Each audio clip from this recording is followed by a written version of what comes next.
Hi dear students, hope you are all doing good. Okay, so welcome to today's Brainiacs Capsule. So we have a new chapter for you. So we are going to discuss the most important questions or short questions from Ionic equilibrium. Okay, and I hope all of you are awaiting this particular chapter. Okay, so let's go through the questions. The first question, which of the following arrangement, okay, regarding the pH of the given solutions is correct?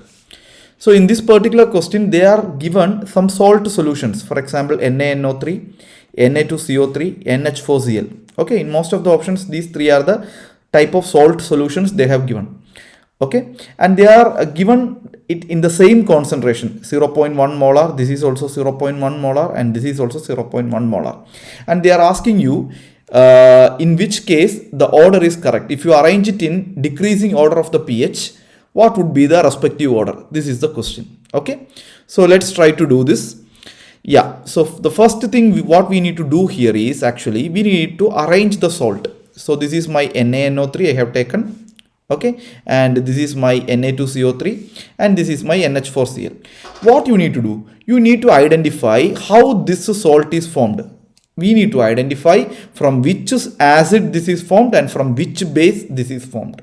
Then we need to identify that particular acid or base, or we need to classify that particular acid or base as a weak acid or a strong acid, or a weak base or as a strong base. Then it is very easy to predict its pH is greater than 7 if it is a very strong, pH will be greater than 7 if it is a base, and pH would be less than 7 if it is acidic. Okay, so that is the strategy with which we are going to do this question. So let's take NaNO3. How to do this? First you ionize the compound. So when you are ionizing, you will get Na plus and NO3 minus. Correct? Now what you need to do? To the cation, you need to add OH minus. Okay, and to the anion you need to add H plus, or you can think like this: cation means positive, you need to add the opposite charge, that is OH minus. Always you are trying to get back this into its native base and acid format. So if you want to convert this into a base, you need to add OH minus, and if you want to convert this into an acid, you need to add H plus. That's it. You cannot add H plus to here because both are positive. You can think like that. So what you are getting? Na plus and OH minus. So you are getting NaOH. Correct? So here you are adding H plus to this one, you are getting HNO3. So we know that both NaOH and HNO3, they are a strong acid and a strong base. If both are strong acid and both are strong base, I mean if there is a neutralization reaction happens between a strong acid and a strong base, then the solution would be neutral. Correct? So we know that in that case the pH would be exactly 7 since it is neutral. Clear? Now next we will take the next one, that is Na2CO3. Again the same way you need to ionize that. So you will get 2 Na plus and CO3 2 minus. So why you are getting 2 Na plus? Because there are 2 sodium atoms. So that gives you 2 units of positive charge, 2 Na plus and CO3 2 minus. Now what you need to do? Plus charge is there, so to that one we need to add OH minus, but there are 2 positive, so we are adding 2 OH minus. So you are getting what? 2 NaOH. Here also 2 negative charge is there, so you are adding 2 H plus. So you are getting H2CO3. Okay, now you analyze it. I understood that NaOH is a strong base, but H2CO3, which is carbonic acid, which is a weak acid. Okay, now we know that whenever neutralization happens between a weak acid and a strong base, we know that that solution would be basic because it is strong in nature. So if some solution is basic, then surely I can say its pH would be greater than 7. Hope it is clear for you. Now let's take the last one, which is NH4Cl, ammonium chloride. Now again split that, NH4 plus you will get and Cl minus. Correct? Now similar way you add OH minus here and H plus here. So you are getting NH4OH, which is nothing but ammonium hydroxide, which is a weak base, and you are getting HCl. We know that hydrochloric acid is a strong acid. Now we know that a neutralization between strong acid and a weak base, surely the solution would be acidic because here the acid is strong. So I can say that pH would be less than 7. Correct? Now it is very easy for you to arrange it. So we need to first mention the one with greater amount of pH. So greater amount of pH is the one with pH greater than 7, and that is for Na2CO3. So I can write first Na2CO3, and NaNO3 has exactly the pH is equal to 7, and NH4CH has a pH less than 7, and this has a pH greater than 7. Correct? So NH4Cl would be coming at the last case. So I can see which option would be the correct one. So if you analyze it, you can see the option 3, it looks correct. So my option 3 would be my correct answer. Okay. So I hope whenever questions like this comes for the exam, I hope you will be easily you can do it with this particular concept. Okay. So let's switch to the next question. All of you. Yeah, here we have another question that is based on pH. Very important question. So the question here is, see, so pH of a solution is increased from 3 to 6. The pH is increased. So that means the acidic nature is decreased. Correct? So its H plus ion concentration will be.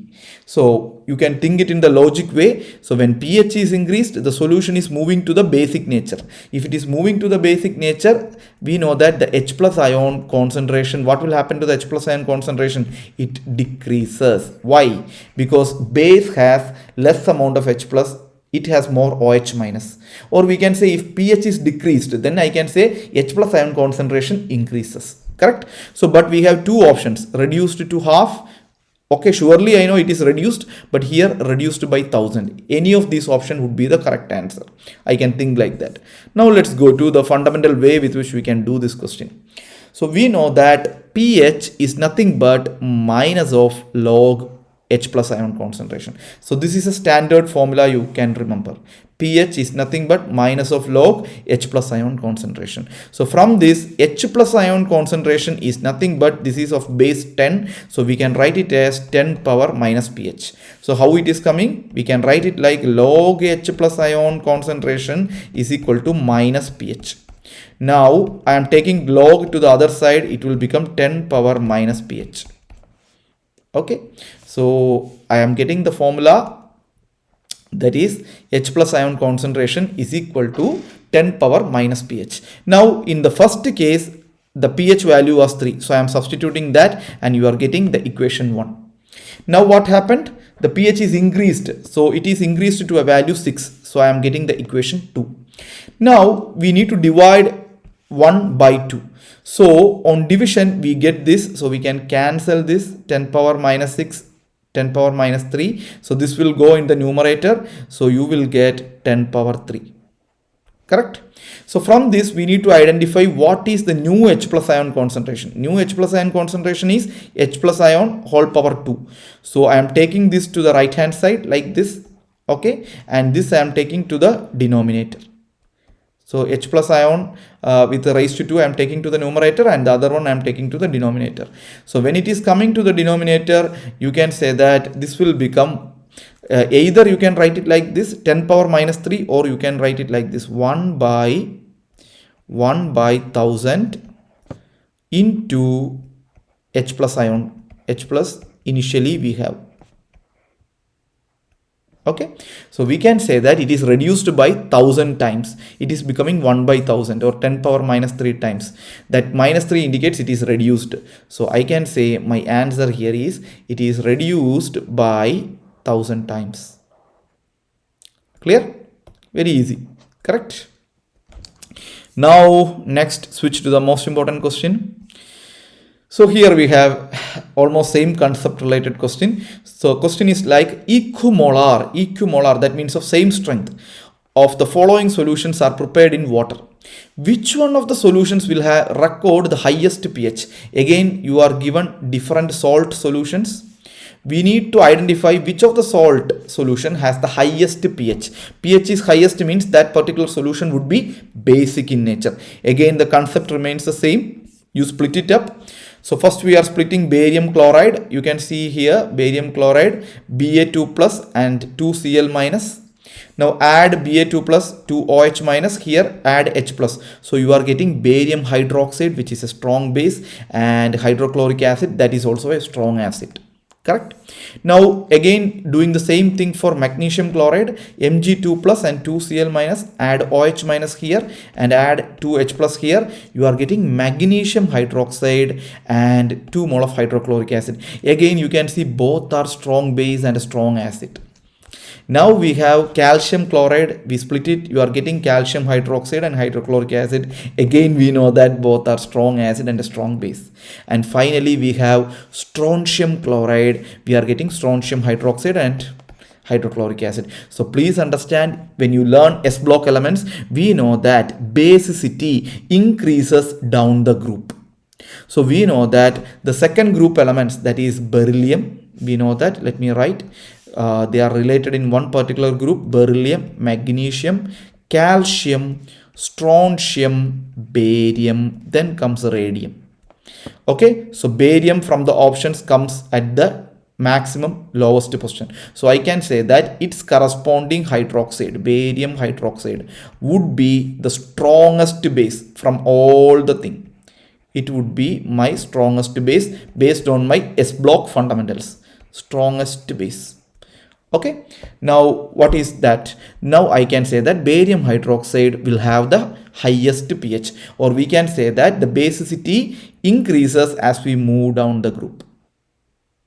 Okay, so which one will have the lowest pH? I can say that from the given options, I can say magnesium hydroxide will have the lowest pH. Okay, so I hope you understood the answer. And so what could be the answer here, sir? Barium chloride will produce the highest pH solution because it on ionizes produces barium hydroxide. Okay, so I hope it is clear for you. Okay, can we switch to the next question? Yeah, so again it's based on a pH calculation. Question is, calculate, listen, calculate the pH of a salt of a weak monobasic acid and a weak monoacidic base. So you are making a salt with a weak acid and a weak base. Okay, that is also monobasic and monoacidic. Okay, and they are having a concentration of 0.1 molar at 25 degrees Celsius, and they have given the pKa as 4.8 and pKb as 5.2. So how to calculate this? So we know that the pH of a WaWb type of salt, we are learning this as our theory part. pH of a WaWb. What does this WaWb means? Can you tell me? So WaWb means weak acid and weak base. Weak acid, weak base type of salt. Okay, this is what it means. So for such a particular salt solution, the pH would be 7 plus half pKa minus half pKb. So you can expect this type of question this year. So please learn the pH of all other combinations also, like strong acid, strong base. Okay, so and we have the other combination like SaWb and WaSb. Okay, so you need to learn all these, and along with that, this also you need to learn. Okay, so here now I am going to substitute pKa value, which is 4.8, and pKb value, that is 5.2. So on calculation we can cancel these two and you will get 2.4, and here you will get 2.6. So subtracting these two first, you will get minus 0.2. So from 7, if you are subtracting it, you are getting 6.8. So I can say that this is slightly acidic in nature because its pH is little less than 7. So my answer here would be, we need to see 6.8 is present or not. Yeah, you can see here 6.8 is present. So my answer here is 6.8. Hope you understood. Okay, so thank you for listening, and if you have any doubts, feel free to ask in the comment box, and subscribe our channel to get more revision and more important questions. Thank you.